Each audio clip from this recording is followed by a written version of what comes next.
What is up, guys? Wraec is here with new video, and today we want to take a look at my next Voidboss clears.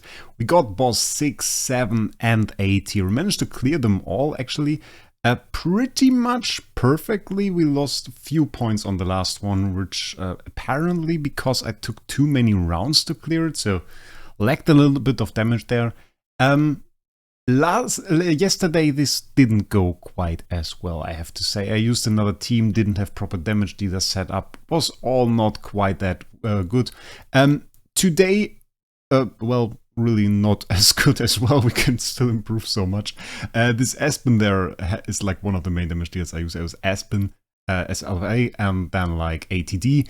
And the LFA only has like 23 million attack, which is not that much considering there are heroes with like 38 million attack that some people use. Still, you will see it hit insane damage numbers. By the way, apologize for the long damage numbers that you see here. I was doing some tests, so this was sadly still up when I did this. I have to live with that now. LFA, pretty great, honestly, for those fights. You can see him already taking a big hit at the boss. The boss is really the biggest threat here. You can see my S-model really suffering there. Because I think it's because he had highest attack in this team. And got hit quite a lot there. Had a bit of a hard time surviving. The Star Alchemist Holmes Young Core gave him some heal. He did some decent damage there to all of the enemies. I put him in the front row, mainly so that he doesn't get taunted. I think it's only the back row that gets taunted. For LFA, that's not that bad. You want him to hit the boss anyway. The big thing about LFA that really makes you want to use him is, for one, he targets the. You can make him target the enemy boss, which is huge. Killing that first is the key to winning. And then beyond that, he has attack steal. He steals attack from the boss. You can see this like full win here. Pretty nice. Pretty even damage, honestly, between the SATD and the LFA. Mainly because the LFA does, well, I just want to say, he steals attack from the boss. And those bosses do indeed have a lot of attack. I can actually manage to data mine some of the stuff, find out some of these stats. And I was quite surprised on how much attack that is. Usually you see like maybe 13, 15 million, something like Void Campaign. And she showed me like the boss 10 stats and it was like 50 million attack. Like, okay, 50 million attack? 50 million attack is kind of major. So like if you have an LFA that steals 30% attack, well, that's not bad at all to steal 30% of 50 million. Roughly 15 million attack after all. So we definitely take that. Add that on top of the 23 million attack and you're looking at like 38 million, which is quite a decent amount of attack, so that's pretty good. Perceptual Disorder here obviously doesn't work on the boss, you could just see that. And this was like the point where I noticed GPF might have a difficult time with that and keeping the ATD alive. So for the last fight we actually switch him to a crown, which given you see this is like yeah, probably better. With every single attack, by the way, we steal attack from the boss. By the way, with every single active skill, I mean, LFA steals attack from the boss. So he really does stack up towards the end. You can get like 2-3 active skills in on the stronger bosses easily. I'm not sure if I will be able to clear a whole lot of more bosses. It really depends on if I manage to get more divine power. The divine power gap is really what is defining whether or not we can clear stuff at the moment. And upgrading that pretty swiftly is a good idea. But regarding the team, it is tanky. It is very tanky. I got a bunch of crowns there. I used the Star Alchemist Holmes Young Core, as I said, for heal, armor, attack. Does a lot for that. It's like one of the best defensive cores. Then we have Mystic Fairy Freya. Her use here is that she removes buffs mainly. We got a little bit of dodge. You can see the flowers under the slot 1 enemy. And then like they have attack buffs. You see those all the time on them. And removing that can help you survive. It's quite good. SQH, good support, adds damage, adds heal. So that's great as well. And HHA, in my opinion, pretty good for just surviving here. And there you can see I think this one was the one where he didn't quite get all of the points. Or this one just showed some weird number. I think that was it. And then the last one we didn't get quite all of the points.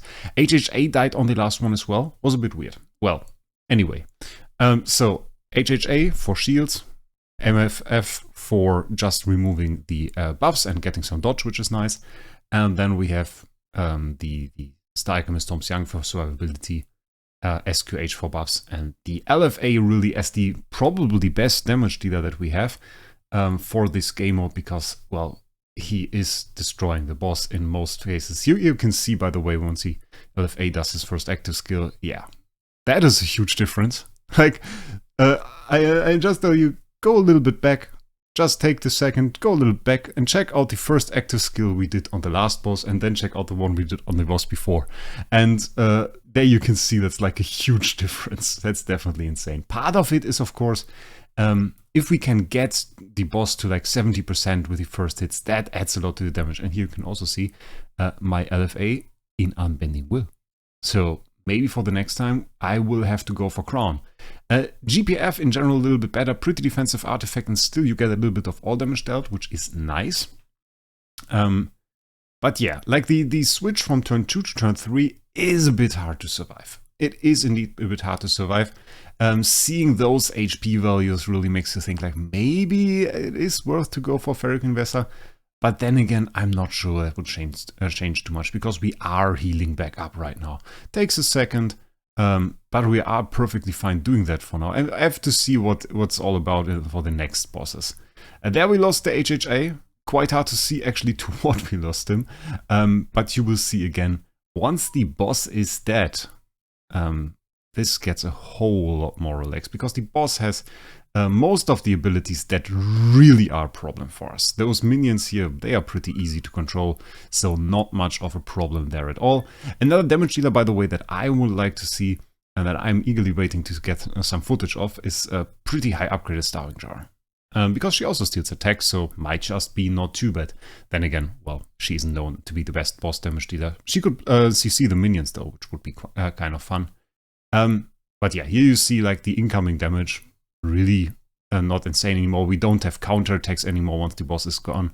So all of our heroes are pretty much just standing there and we are hitting down on those minions, which works reasonably well.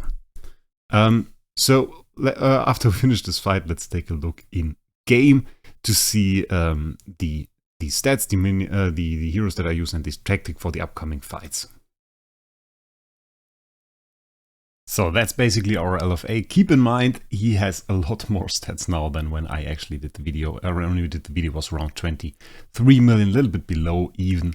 Now it's 27.5. We did a few upgrades. We will do a whole lot more probably pretty soon.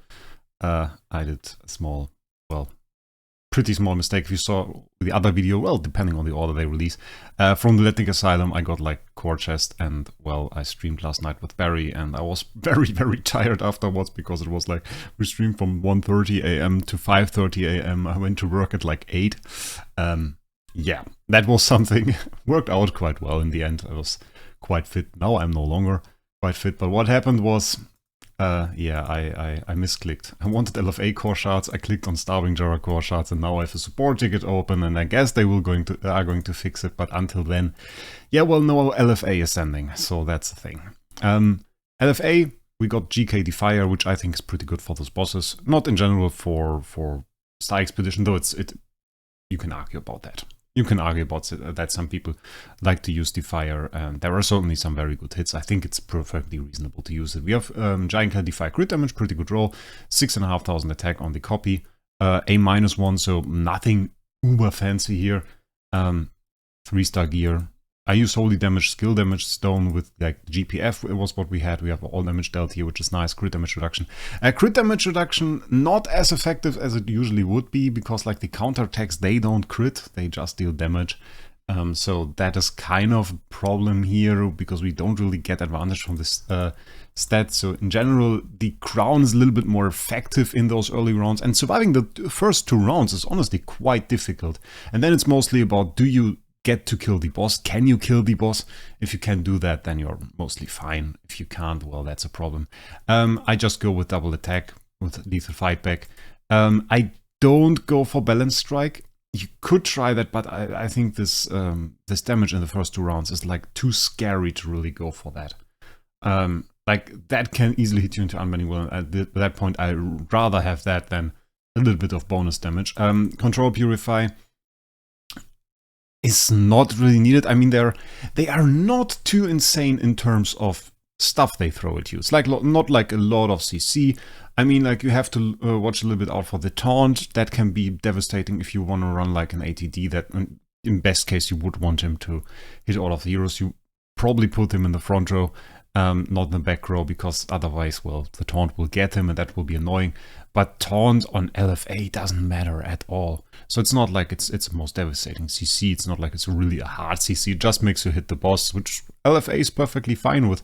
For the other heroes, I mean, like, you would rather not want them to hit the boss because he will trigger counterattacks, and those are devastating. But other than that, you are fine running Control Purify. That's perfectly okay.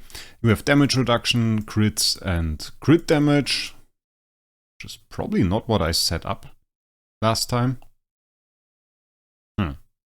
That's something. Yeah, and the stats here are currently 55 crit and 171 crit damage, which has me a little confused at the moment, I have to say. 68 armor break, 62 damage reduction, so we have a bunch of damage reduction here. And on top of that, you always have to see that there is like treasure train here. And we got treasure train stats as well. So here we have like, let me scroll down. Skill damage for Void Campaign 149%. We have another 23.7% armor break. Speed 120, damage reduction plus 19.6, lifting us to cap. HP 24.8%. And we have holy damage 31.5%. This is, by the way, it's quite massive. Maim 11%, control immunity 18%, armor 66%, damage reduction by attack, which is just like an A and B effect. We get a bit of precision, we get a bit of all damage dealt here. Attack, pretty massive buff, and then crit 17%. Crit 17% is obviously something you want to take a look at. Though honestly, I might have run that, given that we have no crit damage in the Void Campaign buff. So it's like capping it a little bit. It's a little bit over the cap, 20% over the cap, but I guess that's still quite alright. Holy damage, skill damage, stone brings us to 72% holy damage, 250 skill damage. A little bit low on the precision. That's certainly something to consider. Armor break is perfectly fine. We're running like 91% with the stuff from Treasure Train. Would be better to have 100, but then again, I guess that is alright. The biggest problem that we face with those bosses is really, if we take a look there, that we always have to scroll to the left for pretty far if you clear 5, but like it's this Divine Power 6. And if you run like an LFA that is not upgraded, then it's Divine Power 0. So Divine Power 0, Divine Power 6, we got both of those. Let's check that out. Let's go into Transition Tempo. Well, that's 6 minus 0 is a divine power gap of 6 in favor of the enemy, meaning the enemy does 60% more damage to our LFA and has a 35% damage resistance. So 35% of our damage just straight out of the window. So, well, that's a problem. So you definitely want to improve on that. Currently working towards it. If you can see, it's like already 2 Origin heroes. We get the 3rd one that will give us a first level up. Maybe we can go to Surge as well. Get 1 hero in there, probably the LFA. And we will see how that goes. Probably we'll do an update video tomorrow. Let's see how far we get with that. And one nice thing though that I got by doing this, I think it's not included in the video. We can show it. I'm back to place 4 with the slight point loss that we had there of 40,000 points. It is. Yeah. Well, otherwise we would have the same as Gene, M, and Jesus. And other than that, I have to say, yeah, like Super God beat it as well. JC seems to have beaten it, though it's like 20,000 points. Okay. And then like, it's like 6 people that have beaten it. I assume JC beat it. He has a pretty big LFA, so probably will be good. LFA, in my opinion, let's say it like it is, best damage dealer for Void Bosses. Even our Amazon LFA beat Boss 1 at least. So probably want to invest into that. With that, guys, I wish you a great day, and we'll see us in the next one.